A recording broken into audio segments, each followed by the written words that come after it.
Selamat berjumpa kembali dengan Bopo dalam Spiritual Global Kejawen.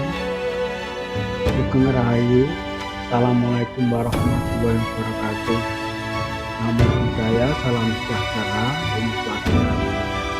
Kali ini saya perkenalkan apa itu meditasi, medi, topo, what is meditation. Pertama, apa itu meditasi? Meditasi atau semedi atau topo adalah proses laku spiritual dengan tujuan tercapainya kesehatan jasmani rohani, yakni pertama, jasmani, menjaga keseimbangan ritme pusaran cakra utama dari 4 anasir alam dalam tubuh, banyu, bumi, geni, angin atau air, tanah, api, udara, atau wujud hidup, emosi, gerak.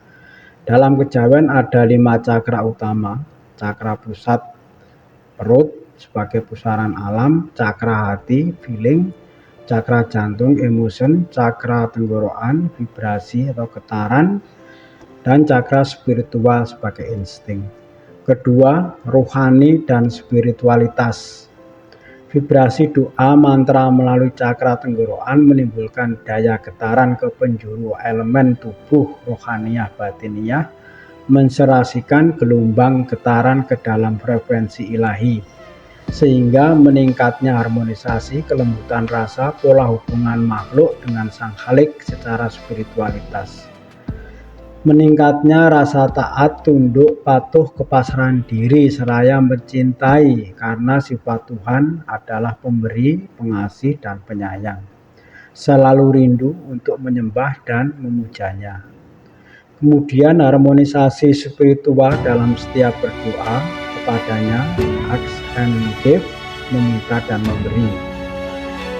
Kemudian menjalin romantisme batiniyah secara mikrokosmos dan makrokosmos sebagai satu sistem kehidupan di jagat raya. Terakhir, kelembutan lantunan doa tervibrasi mulai suku kata, intonasi yang indah, selaksa mantra. Bisa sesuai agama, keyakinan, dan bahasa apapun, karena semua datangnya dari ilahi. Sedangkan bab kedua yaitu jenis meditasi atau bertapa. Dalam spiritual kejawen yang terkenal adalah meditasi kumkum atau berendam, meditasi matahari atau topo pp, meditasi manepi atau menjauhkan diri dari keramaian, topo ngerame menebar ilmu dan pertolongan kepada sesama, topo ngelarung mengikuti arus sungai dengan ketek, perahu, dan lain-lain. Keenam, meditasi ngebleng, berdiam diri di kamar dalam waktu tertentu. 7, meditasi pati geni, berdiam diri di suatu ruangan tanpa lampu. Semua meditasi selalu dihubungkan dengan keilahian atau ketuhanan untuk mempertebal rasa eling pangiling sebagai makhluk kepada sang khalik. Selanjutnya bab ketiga yaitu waktu. Waktu yang baik untuk meditasi adalah siang hari, menjaga keseimbangan emosi. Jam 7 malam untuk menetralisir energi negatif. 3, jam 1 ke atas untuk menyerap energi positif ilahi. 4, pagi atau terbitnya matahari untuk meningkatkan daya insting.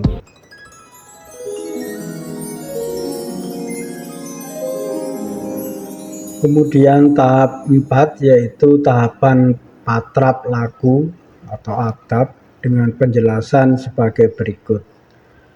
Pertama, pemilihan ruang meditasi harus bersih, leluasa, dan nyaman. Kedua, posisi duduk bersila, tubuh melentang agar perputaran cakra dalam tubuh selaras dan serasi. Yang ketiga, mengatur pernapasan, masuknya udara melalui hidung, ditahan dalam perut, kemudian dihembuskan melalui mulut secara perlahan dan teratur untuk mengawali meditasi agar efek spiritualnya segera hadir. Awali 3 kali. Sedangkan bab kelima yaitu perlengkapan.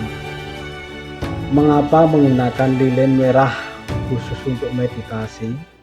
Supaya satu, dengan menggunakan lilin sebagai titik pandang, fokus pada birunya nyala api sehingga pikiran tidak terbawa halusinasi kemana-mana, tidak menghadirkan energi selain dari ilahi, menghindari pikiran membayang-bayang atau mengada-ada.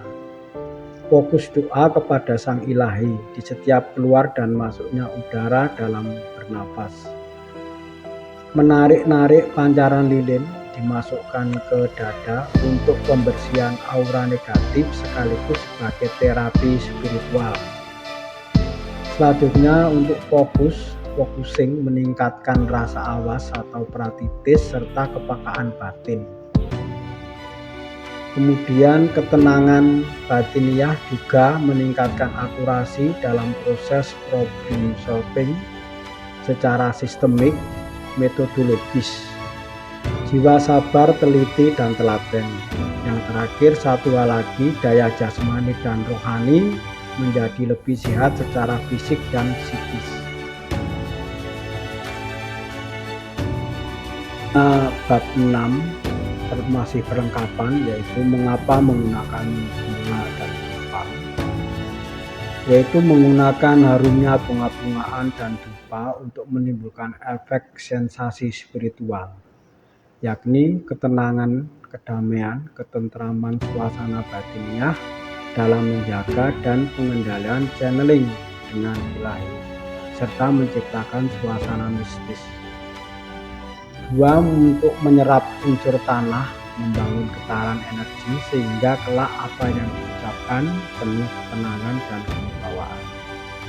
Sedangkan yang ketiga, memposisikan tubuh sebagai pusat bersatunya poros pusaran bertemunya 4 anasir kekuatan alam, yakni bumi, banyu, geni, angin, menjaga ritme keselarasan antara mikrokosmos dan makrokosmos dimaksud.